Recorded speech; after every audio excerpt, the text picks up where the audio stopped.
político, un amigo de la casa ya, que escribió un artículo donde trata de explicar, donde explica el porqué del pliego de el juez Ariel Lijo, postulado para la Corte Suprema.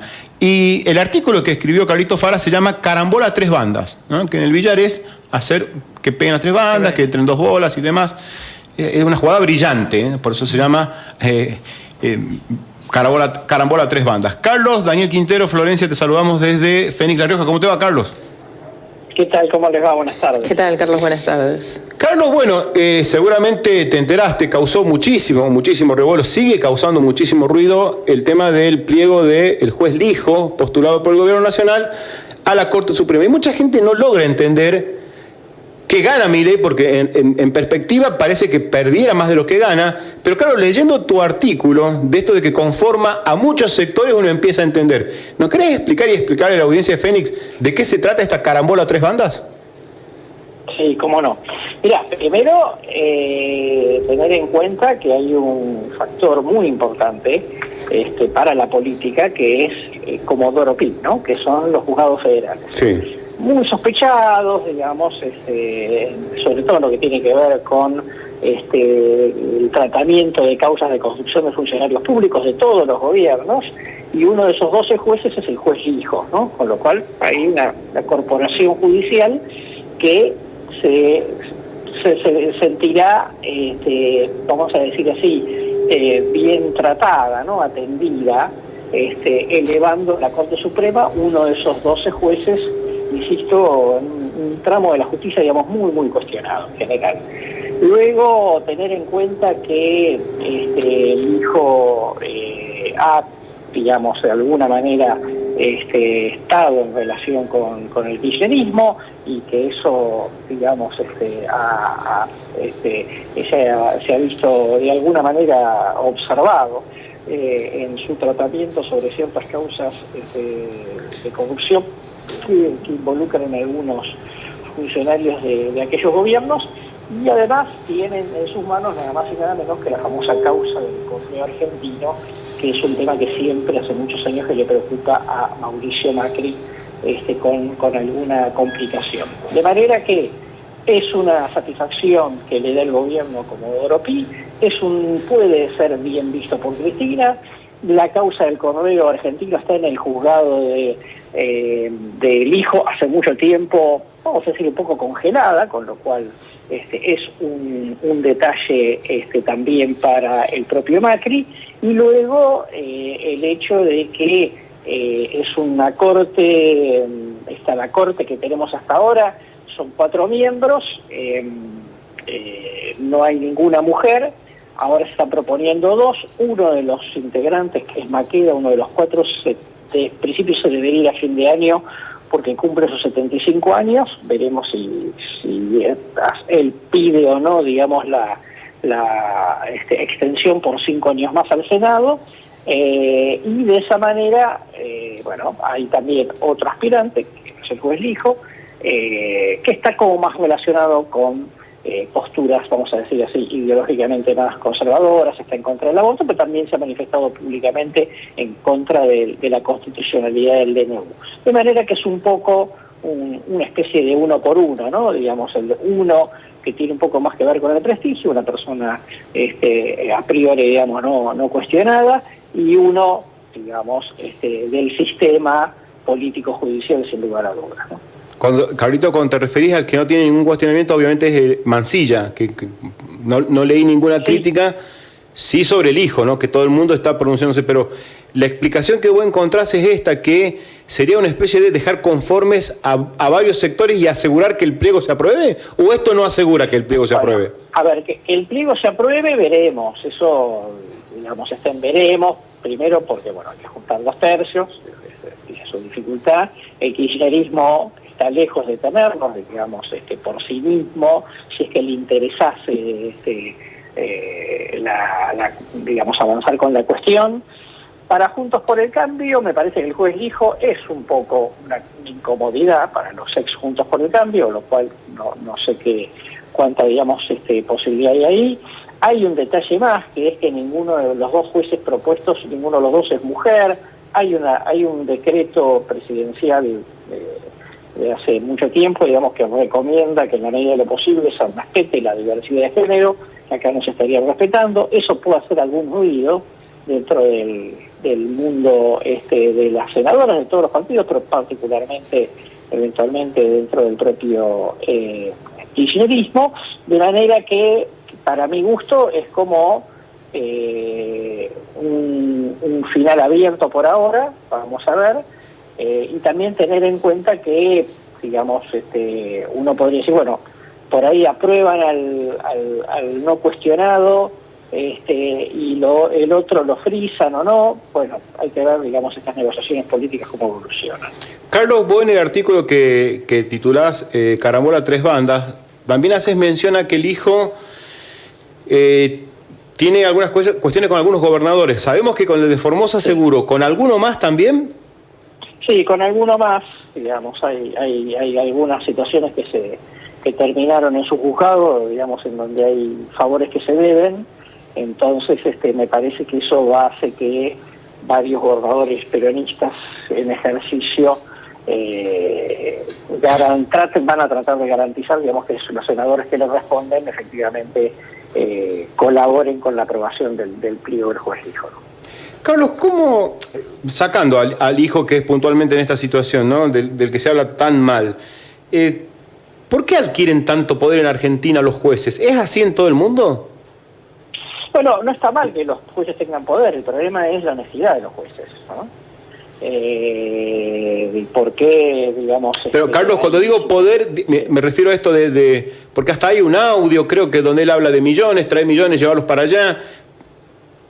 ¿Por qué se dejan corromper? Esa es la parte que... No, está bien, pero son dos cosas aparte. A ver, en general yo diría que lo que viene pasando en los últimos, por lo menos 20 o 30 años en el mundo, es que ha habido una judicialización de la política. Esto es que muchas cosas que se deberían resolver por vía de la negociación terminan en la justicia, y al mismo tiempo una politización de la justicia, ¿no? Digamos, como fenómeno, como contrapartida. En esa contrapartida, donde se politiza la justicia, obviamente empieza en un sistema de intereses que está claramente ligado a la corrupción, no exclusivamente, digamos, a la política o a las decisiones que un gobierno en particular tome. Yo me da toda la impresión de que esto es algo que en general ha ido, un fenómeno que ha ido creciendo. Y por supuesto, bueno, digamos, ni hablar, ni hablar, digamos, en situaciones en donde además hay otras circunstancias que contribuyen a un sistema de corrupción. Es que pasa que en Argentina hemos naturalizado, no nos olvidemos, Carlos, que tuvimos a un juez como Yarvide, que admitió que textual dijo, me cogoteó Néstor Kirchner para cajonear una causa, y nadie se espantó, o los que nos espantamos fuimos muy pocos. Sí, porque además, viste que son estas cosas que todo el mundo da por sentado que son así, que existen, ¿no? Empezando por la propia sociedad, que no es que la situación le agrade, pero sencillamente da por supuesto, digamos, de que esto en el poder y la política siempre termina siendo así. Entonces, es muy difícil. Acá se mezcla un sistema de intereses dentro del sistema político muy complicado. A priori uno diría, bueno, alguien que no viene de la política viene a limpiar el sistema. Bueno, acá ya tenés una primera muestra de que eso no es tan sencillo desentenderse de las corporaciones políticas y judiciales preexistentes. Carlos, me llegó un mensaje de un oyente, me dice, preguntale a Fara en qué le sumaría a Milei pegarse un tiro en el pie para tener a favor 2 senadores de Formosa. ¿No es muy grande el costo político que pagaría a cambio de nada? Me dice un oyente. Bueno, a ver, viste que cuando vos formás un gobierno, te vas sumando diversos intereses, ¿no? El juez, el ministro de Justicia, Libarona, tiene intereses, digamos, que arrastra de su tarea como abogado en el mundo privado, ¿no? Sí. Entonces, digo, vos elegís un ministro de Justicia que en algunos aspectos parece cuestionable, y ese ministro así como te consigue cosas, también te arrastra problemas. Entonces daría la impresión de que el hijo es, vamos a decir así, propuesto por Cunio Libarona. Cunio Libarona en buena relación en general con el mundo Comodoro Pi, y el otro aspirante sería más el académico, ¿no? El de prestigio, que estaría proponiendo, que sería como el candidato de Milei. Ahora, como es una corte en donde hay 4 y en donde en general más o menos actúan 3 por un lado y 1 por el otro, el que actúa por el otro es el juez Lorenzetti. El juez Lorenzetti es uno de los gestores de promover al hijo, de manera de empezar a pensar si no pueden también tener una especie de corte, una mayoría en la corte que le responda al nuevo gobierno, ¿no? Ese también es un detalle para tener en cuenta. Digo, cuando vos tratás de promover un juez, no es que simplemente te fijás en este caso, digamos, en el eventual desprestigio que pueda tener, sino que también atrás de eso viene, digamos, todo un sistema de poder. Ayer hablábamos con Carlitos Germanos de este tema también, y él coincide me decía esto igual, ¿no? De que es un nombre que viene del lado de Lorenzetti y que conformaría a Cristina. Me acuerdo que cuando asumió Macri también se habló de alguna especie de pacto. ¿Por qué sigue teniendo tanto poder Cristina? Si es que lo tiene, Carlos, ¿no? Porque capaz que yo estoy errado. No, a ver, primero sigue siendo la figura principal de Unión por la Patria, aún desgastada, digamos.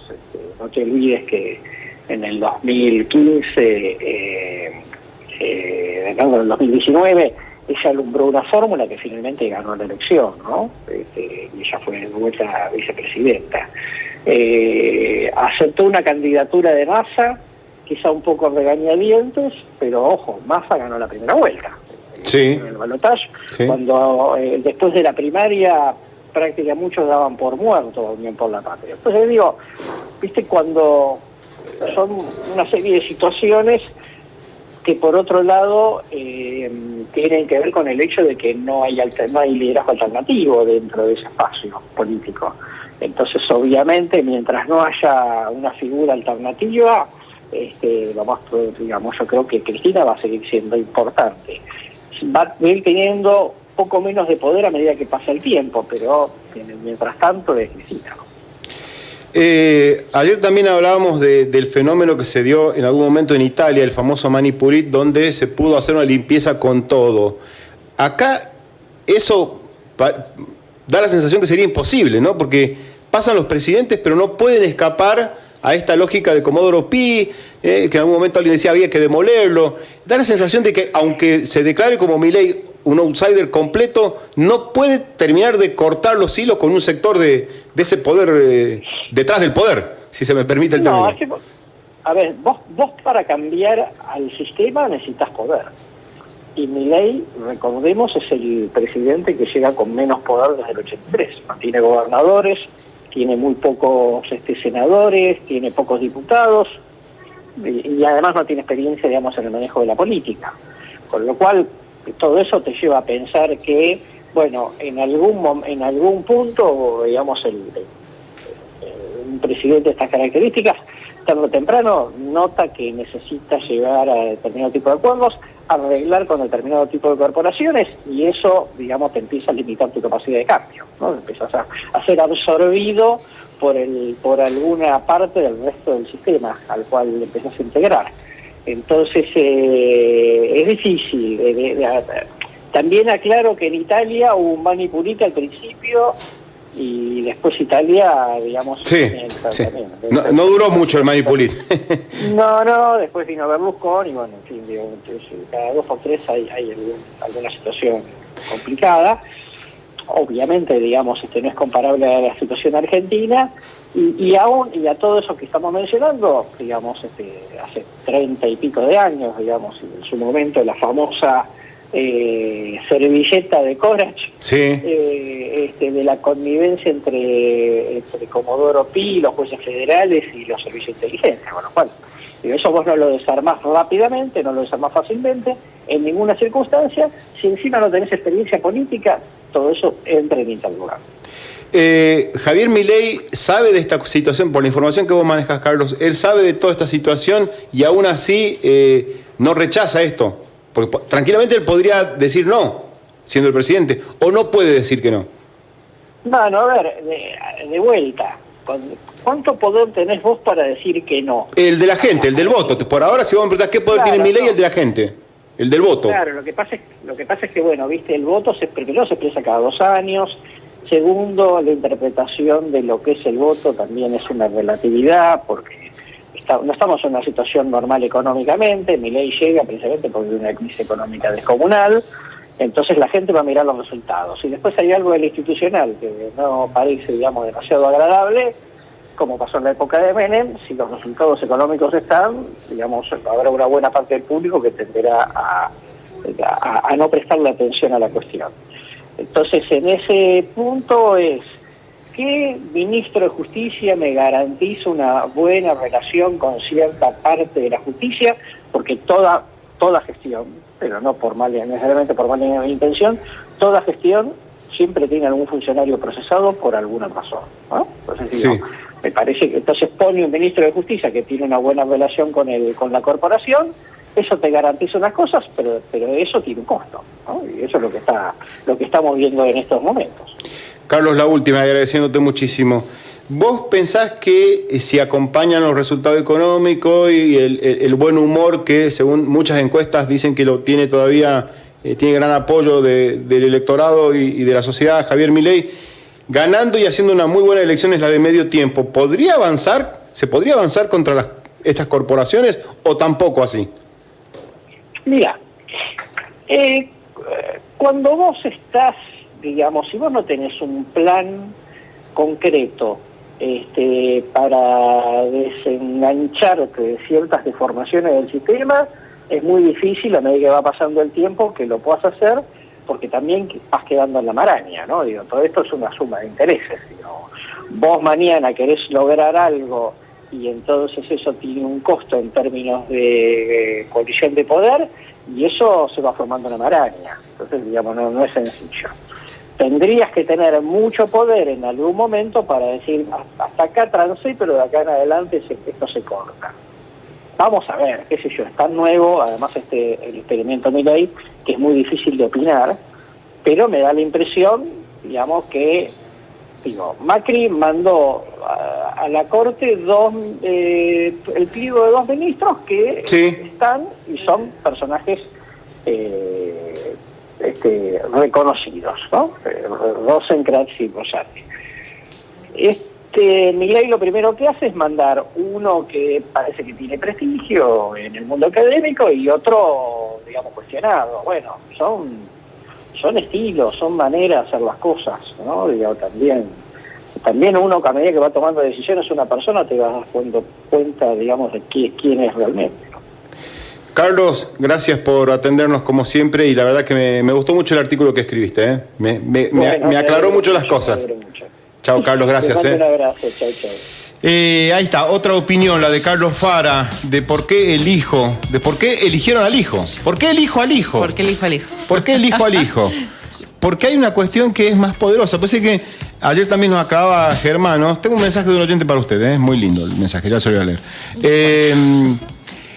Y esto cabe aclararlo, desde el año 83, cuando regresamos a la democracia, siempre el justicialismo tuvo mayoría en el Senado. Aún con Alfonsín, que ganó muy bien, corríjame algún oyente si me estoy equivocando, creo que incluso Alfonsín en el Senado no tenía mayoría.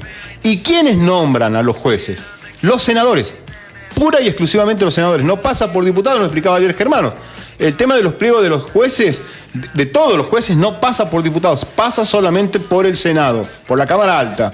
Y ahí tuvo mayoría toda la vida, desde el 83 hasta el día de hoy, el justicialismo. Ahora por ahí un poquito más repartido, qué sé yo.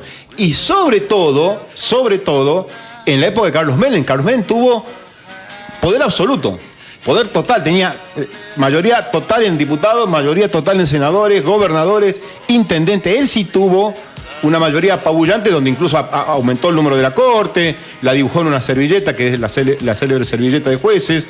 Esa es la explicación de por qué estamos como estamos también y por qué tenemos jueces que tenemos. Ahí están los favores que se pagan, los favores que se deben. Quizás se pueda revertir, ¿eh? Ojalá, porque Quizás la verdad se pueda que... revertir el número, ¿eh? La verdad que es frustrante. Vos, Sí. Es una cosa que vos decís...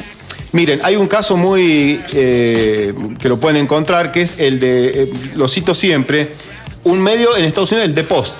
The Post descubre toda una cuestión del Pentágono relacionado con la guerra de Vietnam, y un diario se enfrenta al gobierno de Estados Unidos. El gobierno de Estados Unidos le dice, no, ustedes no pueden publicar esto porque afectan la seguridad nacional. Le hace un juicio. Imagínense un diario haciéndole un juicio al gobierno de los Estados Unidos. Bueno. Van a la Corte Suprema, y se ve que allá sí la Corte Suprema debe tener alguna cuestión más transparente que la nuestra. La Corte Suprema de los Estados Unidos le da la razón al diario. Y le dice, un medio de comunicación debe servir a los gobernados, no a los gobernantes. Y The Post gana esa contienda al gobierno. Acá uno no se imagina ni por las tapas una cosa así. No, lejos. Pero lejísimo. A ver, ya está Francisco para que hable del fútbol, de Argentina, pero tengo un mensaje para usted. Me dice, A ver. a Florencia le queda